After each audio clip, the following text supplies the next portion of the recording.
Quem está vendo, está acompanhando, nós percebemos através dos vídeos que nós vamos fazendo, da discussão que a gente tem com as pessoas, os problemas locais e as prioridades locais. E entender a alma de cada um. Eu entendi a alma do povo do Ceará, os problemas do Ceará, os problemas do Rio Grande do Norte, as diferenciações que a gente precisa fazer. Quando a gente fala muito sobre o Nordeste, né? Estou falando aqui em Santa Catarina porque existe quase na cabeça das pessoas quando entendem no debate público uma oposição clara entre Santa Catarina e Nordeste, certo? Existem essas discussões, isso está presente no debate público. E quando fala assim Nordeste, as pessoas falam assim, o Nordeste como um todo. O Maranhão é profundamente diferente do Ceará e assim, as diferenças são tão grandes, que nem dá para dizer que o Maranhão pertence ao Nordeste, dá para dizer que é mais próximo do Pará do que do Ceará, por exemplo. Mas por que eu digo isso? Porque quando a gente olha vocês e os problemas de vocês diante da federação, existe uma questão muito diferente da deles. Seja do cearense, seja do maranhense, seja do carioca. Vocês aqui em Santa Catarina, esse é o eixo da discussão da viagem toda que nós vamos fazer aqui.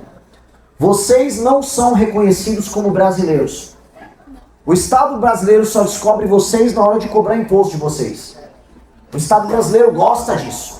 O Estado brasileiro também gosta de mandar seus funcionários públicos, inicialmente seus super salários, para as praias da região aqui de Santa Catarina, do litoral, para vir curtir uma festa.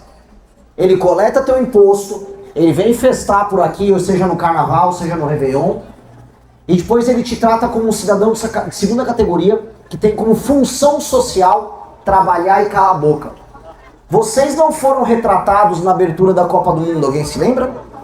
Vocês também não foram retratados, percebam, na abertura das Olimpíadas. As novelas nunca vão retratar vocês. Vocês são um burro de carga. Vocês são um bicho que tem que trabalhar, eu volto a colocar, e calar a boca. E toda vez que vocês tiverem uma opinião, vocês serão taxados de supremacistas, de racistas, certo? E de tudo que é pior. Vocês são tratados como? Vocês são os nazistas lá. Paga a conta aí, o nazista. E fica quieto. Esse é o quinhão que cabe a vocês. A federação quer isso de vocês. Não há um reconhecimento, seja um reconhecimento cultural simbólico, ou seja um reconhecimento em termos de infraestrutura e investimento nas estradas de vocês, por parte do Estado brasileiro. Há um silêncio sobre o sucesso catarinense.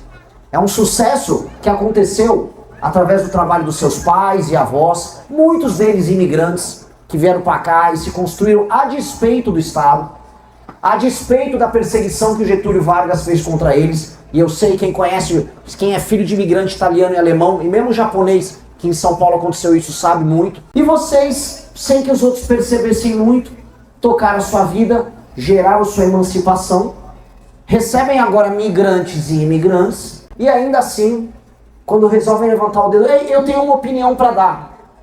Cala a boca, Catarina. Cala a boca, seu catarinense. Isso não pode mais ser aceito. Isso não pode ser aceito. Sim, esse caso é o tipo, vocês, se vem um cara de fora que vem arrumar um emprego aqui, vocês têm que, e se discordar, você tem que calar a boca, senão você vai tomar um processo. Onde nós vamos chegar nisso? O modelo federativo brasileiro, e eu precisava rodar o Brasil todo e vou continuar rodando. Eu vou passar por aqui, e aí eu vou para o Espírito Santo, do Espírito Santo eu vou para Goiás, de Goiás eu vou para o Amapá, do Amapá eu vou para o Pará. Está me ensinando muito sobre o verdadeiro problema concreto na alma do Brasil. O Brasil é uma federação fictícia, o Brasil é uma federação que não funciona. O dinheiro que é extraído de vocês aqui, quando é mandado para os prefeitos do Maranhão administrarem, ele é absolutamente roubado. E quando ele não é roubado, ele é usado da maneira mais porca possível. E não há nenhum sistema de incentivo para que esse dinheiro tenha um uso melhor. Um prefeito não vai ser mais bem votado se ele entregar saúde, porque ele pode só comprar o voto da população local. Um governador, seja no Piauí, seja no Amapá, seja no Pará, ele não tem nenhuma obrigação em aumentar a atividade econômica do Estado para não depender tanto dos recursos que são coletados em estados como o de vocês, simplesmente porque ele pode comprar os seus eleitores, ele pode executar emendas, ele pode tocar uma operação gigantesca de caixa 2. Eu descobri que estados brasileiros inteiros são operações inteiras de caixa 2. Municípios inteiros não têm razão de existir. E o problema é que essa conta começou a chegar e vocês todos estão percebendo que ela começou a chegar. Os impostos que vocês estão pagando estão aumentando e vão continuar a aumentar. Os juros bancários que sustentam o Estado perdulário vai continuar alto e não há expectativa de queda, muito pelo contrário, se não passar as reformas que a gente está falando que vai fazer, da PEC daquele deputado japonês lá de São Paulo, que foi o único que teve coragem de entrar com a PEC mais impopular de todas, mas entrou. Se não passar isso, o Brasil quebra. E aí ou é inflação ou é juros, você escolhe onde o seu dinheiro perde valor. E por que vocês estão começando a perceber isso? Porque o modelo está ruindo. O modelo de país baseado em extrair dinheiro de quem trabalha e jogar para uma classe política parasitária que administra os lugares menos produtivos não vai dar certo. E ou nós resolvemos ele, e resolver ele só tem um caminho, que é fazer toda a federação gerar resultado, que é eliminar a classe política parasitária, que é eliminar o judiciário parasitário, ou a federação vai acabar. Eu estou falando sério. As pessoas cada vez menos percebem sentido na ideia de Brasil. E eu defendo a ideia de Brasil. O lugar, inclusive, de todos os estados que eu mais rodei, que eu mais vi bandeira do Brasil na frente das casas, foi aqui. O lugar que os outros dizem que é separatista. Não, os caras são separatistas. É o lugar que mais tem bandeira do Brasil. É o lugar que, errando ou acertando, eu sei que tem muita gente que errou, tentou articular uma ideia de patriotismo. Aqui. E percebam que mesmo com essa construção, vocês ainda não são ouvidos. Mesmo vocês falando, não, eu quero um Brasil que faça sentido, um Brasil do trabalho. Não são ouvidos. Nós precisamos, e esse é o projeto, construir a ideia de um Brasil de vocação imperial. E o Brasil de vocação imperial tem que ter um território grande, tem que ter uma população grande. Mas que seja como um todo um Brasil trabalhador, que seja como um todo um Brasil que arrecada o próprio dinheiro no próprio município, no próprio estado e gaste lá, que seja um Brasil autônomo e não um Brasil que trate parte da sua população como burro de carga e outra parte da população tratada como animais, que você compra o voto dela de 2 em 2 anos. É isso o que a federação... Essa é a maior lição de todas que eu estou tendo rodando o Brasil. E isso é desesperador. Porque de todas as opções políticas para a eleição de 26, todo mundo sabe falar. Tirando o Lula, que não está falando nada, ele fala de pé de meia. Não, o Xandão é um problema, e óbvio que o Xandão é um baita problema, e óbvio que a gente vai ter que botar o judiciário dentro da caixinha dele de volta. Mas o problema brasileiro, o problema na alma do Brasil, o problema que foi gestado ao longo das últimas décadas, o problema que está deixando vocês mais pobres, o problema que ameaça tornar o modo de vida de vocês um modo de vida obsoleto, superado, porque talvez as cidades de vocês se pareçam cada vez mais com as cidades de São Paulo, que foram sendo corroídas porque São Paulo estava no meio do caminho. Vocês poderão ver o modo de vida de vocês corroído. Isso começou a bater na porta de vocês. A escolha dos pais de vocês, que eu tô vendo pessoas mais novas aqui, mais novas que eu na minha idade. A escolha dos pais de vocês, a escolha desesperada deles, foi optar pelo Bolsonaro. E aqui eu vou começar a falar de maneira generosa. Eu votei no PSDB quando era mais jovem. Na primeira eleição para presidente que eu votei, eu tive que votar na múmia do José Serra. Mas eu votei com gosto naquela múmia. Não, a melhor múmia que eu tinha era o PSDB contra o PT. Depois votei no Alckmin, depois votei no Serra de novo, depois votei no Aécio. As pessoas tiveram esperança até no PSDB. Quando o Bolsonaro apareceu, ele pegou, segurou uma bandeira do Brasil e disse: vamos acabar com esses vagabundos aí, tá ok? O que a galera começou a imaginar? Em cada lugar o vagabundo significava uma coisa. Para alguns vagabundos eram os políticos, para outros vagabundo era assaltante, para outros era o judiciário, para outros era o professor de esquerda da faculdade, cada um imaginava o seu vagabundo. No fundo, vagabundo algum foi pego. Mas a geração dos teus pais comprou aquela luta porque ela começou a perceber algo que eu estou falando aqui com vocês. Que o modelo de Brasil começou a ruir. As pessoas foram às ruas em 2013 ver isso. As pessoas começaram a sentir um mal-estar. Quando a gente derrubou a Dilma, o mal-estar estava aumentando. E o mal-estar não está diminuindo. Então, por mais que os seus pais erraram e optaram por um líder fraco, e o Bolsonaro é um líder fraco por excelência, os seus pais estavam tentando enfrentar a luta que tinha com as armas que eles tinham à disposição. Veja, volta a colocar, eu votei no PSDB em 2002. Eu queria ajudar o Serra em 2010 a ganhar lá da Dilma. Todo mundo tem suas tentativas desesperadas. Só que vocês são outra geração. Vocês são a geração que percebeu que a geração dos teus pais foi em grande medida enganada por uns dinheiristas do bolsonarismo, por uns caras que querem vida boa, casa boa, quer comprar carrão, quer andar de avião, quer andar de helicóptero, sendo funcionário público. Que é isso que é o bolsonarismo. Eles são políticos que querem ter vida de grande empresário, querem encher o rabo de dinheiro, querem estar no mandato de deputado estadual, como era o meu oponente Flávio, fazendo rachadinha, que é se apropriando do salário dos próprios funcionários, 90%, 80%, 70% dos salários dos funcionários para comprar casão. Compraram mais de 50 imóveis. E aí mandaram o Carluxo aqui para Santa Catarina para representar vocês, e muita gente vai votar. Para Bahia, para tirar senador do PT da Bahia, não foi. Para Amapá, não foi. Ele vem para cá. Porque eles ainda acham que é fácil enganar os pais de vocês. A questão nossa é, os seus pais não estavam errados em querer lutar. Eles só tinham um líder errado. E ao longo da história humana, muitas lutas corretas foram destruídas por líderes errados. Quando a gente montou o nosso partido, a gente falava... Alguém aqui acompanha as minhas lives? Levanta a mão. Já viram falar que a questão da liderança e da troca geracional? Nós temos que formar uma elite. O que significa formar uma elite? Isso aqui não é um curso do Pablo Marçal. Eu não quero fazer todo mundo ficar com mindset milionário e porque ser elite é ser rico. Não. Um jornalista que trabalha na Folha de São Paulo é mais elite do que o velho da van. Vocês entendem isso? Um jornalista ou um professor universitário na UFSC tem mais influência no pensamento brasileiro do que o velho da van, por mais rico que o velho da van seja. Ser elite significa estar nas posições que formam o imaginário, que decidem como as leis são feitas, como as pessoas pensam as coisas. Ser elite significa estar no topo, de onde irradiam as ideias, os comportamentos, as normas, os tabus. Vocês entenderam isso? Melhores. Então, exato. E quando você tem os melhores ocupando a elite, nós temos uma aristocracia. Então, quando nós formamos um partido político, era muito mais do que apenas um instrumento para nós chegarmos ao poder elegendo as pessoas certas. Era formar as pessoas certas, dar meios de ação não só políticos, mas em todos os outros campos, para formar juízes, professores, empresários, gente que pensa além das lideranças políticas. E a gente se colocou no jogo, o nome disso, Partido Missão. E criamos todo um ecossistema muito mais complexo do que tudo que nossos adversários estão fazendo.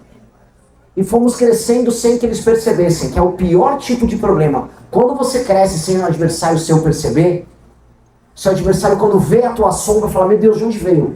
De onde veio esse ataque? Que é a forma como eles estão lidando conosco agora. Quem tem acesso ao tracking da Atlas sabe, e o tracking da Atlas é aquela pesquisa que bancos recebem diariamente, partidos recebem diariamente. Eu não apareço no tracking, não estou falando da pesquisa, no tracking da Atlas, ultimamente com menos de 6%. É de 6 a 8, quase 9% no tracking da Atlas. E o número que a gente tem entre os mais jovens, extremamente alto e começando a subir já para a geração millennial. É uma subida geracional. E os adversários sabem, e eles não entendem. Eles não entendem o discurso e aí tentam imitar. E sempre tentam imitar a parte mais fácil. Ah, esse cara aí tá falando que é pra matar bandido. Eu vou matar bandido também. Não, o cara tá falando aí que agora o Nordeste é solução. O Nordeste é solução. Agora, ninguém quer imitar o discurso que nós falamos sobre a reforma administrativa que torna inelegível o prefeito que não cumpre meta, porque eles são dos partidos dos prefeitos que compram voto e não cumprem meta. Eles não vão imitar isso. Eles não vão nunca imitar a coragem de fazer uma reforma profunda no Estado brasileiro, que essa é a verdadeira guerra civil do Brasil. Essa é a verdadeira guerra que a gente tem que travar. É a guerra contra as falsas elites que administram essa montoeira de cidade ao redor do Brasil.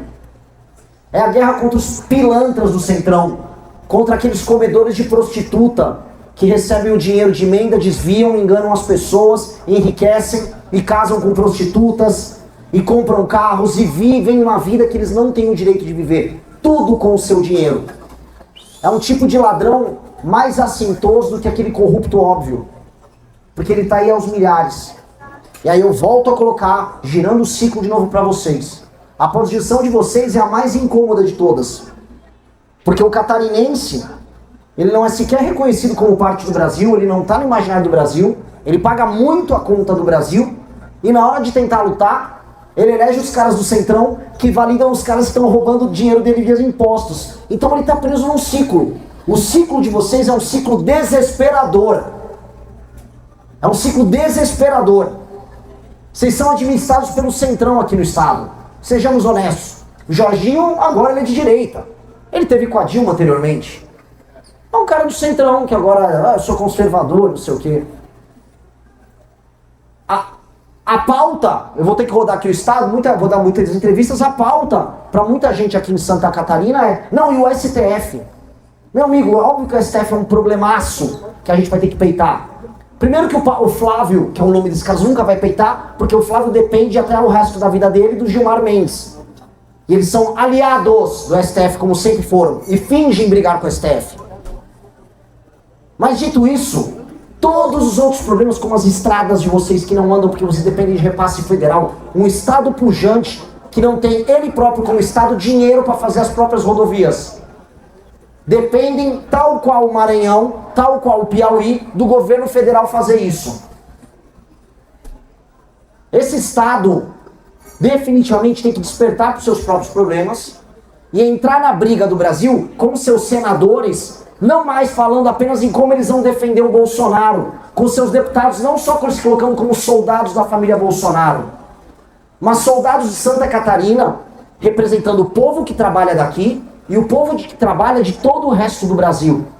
Porque se tem uma coisa que vocês são, é um povo que deu certo na base do trampo, na base do trabalho. E isso pode inspirar pessoas de todos os outros lugares do Brasil. Eu tive numa das regiões mais produtivas ali do Maranhão, região de Balsas, região do Sul, que é o Monte Gaúcho e catarinense. Vocês colonizaram junto com a gauchada boa parte do Centro-Oeste. Vocês são um povo trabalhador e esse tem que ser o espírito. Vocês têm que lutar e eu tô aqui como um soldado desta causa. Que esta é a causa que tem que pegar e levantar as pessoas ao redor do Brasil. O Brasil que trabalha e produz tem que se levantar, olhar para todos os filhos da puta que vivem como sanguessugas, os desviadores de emenda, os canalhas do Centrão, os privilegiados do judiciário. É se levantar e falar, agora a gente vai jogar um jogo, agora eu vou pro pau. E ir pro pau significa fazer o seu dinheiro ser respeitado. Quem paga a banda escolhe a música, não se esqueçam disso. Fazer os estados que estão hoje arrecadando pouco e vivendo do dinheiro de vocês terem líderes que se comprometam com conseguir bater metas e atingir resultados, que hoje isso não acontece. A função hoje a função primária de um governador do Maranhão, essencialmente é chegar com Pires no governo federal e falar, me dê papai, me dá dinheiro. Mesma coisa do Amapá, mesma coisa dos outros lugares. E aí os seus representantes aparecem lá e falam, soltem o mito. Tá desproporcional, galera. De um lado o cara tá indo pegar dinheiro e do outro você falou, tá, mas eu amo o Bolsonaro. Meu amigo, o jogo não é esse. Vocês têm que se reorientar no jogo. E eu trago aqui um instrumento para essa reorientação. Eu podia vir aqui falar com vocês da guerra contra o crime organizado, mas o maior problema de vocês não é o crime organizado, ainda. Eu poderia falar para vocês do que nós vamos fazer em matéria econômica, mas o problema econômico não é o maior problema de vocês, ainda. Eu vim aqui falar com vocês de pacto federativo e do papel de Santa Catarina nesse jogo, porque este é o seu maior problema. Só que ele é um problema silencioso, que demanda um raciocínio um pouco mais complexo. Só que se vocês entenderem que é esse o seu raciocínio, vocês podem fazer uma revolução. E eu tô aqui para isso. Eu tô aqui para armar vocês para a revolução. Eu montei um partido, eu tenho as pessoas, eu tenho a instituição, eu tenho as ideias, eu tenho a coragem de rodar o Brasil falando isso. Eu vou pro povo do Maranhão e falo, galera, estão roubando vocês aqui, são os seus políticos, esse dinheiro veio do governo federal, veio dos outros estados, não seja quem viu os vídeos, eu sempre dou o exemplo, o dinheiro do político tá te roubando, não é que ele veio do governo federal, ele não veio do bosta do Lula, o bosta do Lula não pagou porra nenhuma, esse dinheiro, ele veio de São Paulo, Santa Catarina, ele veio do Paraná, ele veio de Goiás. Tirar o dinheiro de outras pessoas para um vagabundo desviar a emenda aqui. E isso não pode ser perdoado. Porque foi um sacrifício feito, foi um suor de outras pessoas, foi retirada para um vagabundo enfiar o dinheiro no bolso, roubar, desviar, aí compra o Tribunal de Contas, como acontece em muitos estados, compra um judiciário local. Quem não viu as conversas estranhas do Alcolumbre, presidente do Senado, com o Tribunal de Justiça do Amapá? Todo mundo comprado e mancomunado. E o ódio tem que fluir nas veias de vocês. Que esse é o verdadeiro inimigo. Esse é o verdadeiro inimigo. Ah, mas a esquerda é parte disso. Mas ela é menor do que isso. As leis penais no Brasil e a alteração do pacto não passam por culpa da esquerda? Também por culpa da esquerda. Mas esses caras são os maiores beneficiários. E mais, alterar a dinâmica que destrói esses caras torna a esquerda ainda menor. Porque a esquerda é um parceiro parasitário desses caras perfeito. Não à toa as maiores oligarquias do Brasil de esquerda são no fundo oriundas disso. É só pegar o Sarney, é só pegar o família do Dino, e talvez um exemplo mais claro de todos, que é o João Campos, que é uma família escravocrata, lá de Pernambuco, que se tornou progressista. Eles são escravocratas e progressistas, e se vocês aqui descontarem, não, vocês são nazistas, vocês não podem reclamar. Ele pode ter escravos, a família dele pode ter fazendas oriundas daquele período, mas vocês reclamarem, vocês são nazistas. Se isso aqui não fizer a raiva fluir dentro de vocês, e vocês redirecionarem essa raiva para uma ação política certa, vocês vão ficar permanecendo nessa seguinte posição: trabalhando muito, ralando, vão comprar uma casinha, talvez comprem um carro novo, não vão ser representados em nada, não vão decidir nada no Brasil, se reclamar serão nazistas, e aí vão ver aos poucos e lentamente o mesmo governo federal que te rouba, alterando o modo de vida de vocês, alterando a dinâmica de vocês, vendo as suas cidades se alterarem, vendo os moradores de rua aumentarem, a qualidade de vida caindo, até que viver aqui vira uma merda e eles finalmente vão falar: viu? Esses caras também são brasileiros. E aí o ciclo está encerrado. Se você chegou até aqui, é porque você não engole narrativa pronta. Então já se inscreve no canal e ativa o sininho, porque aqui você vê os cortes que muita gente prefere que você não veja. E faz o mais importante agora: compartilhe esse vídeo, porque informação de verdade só se espalha quando alguém decide passar para frente.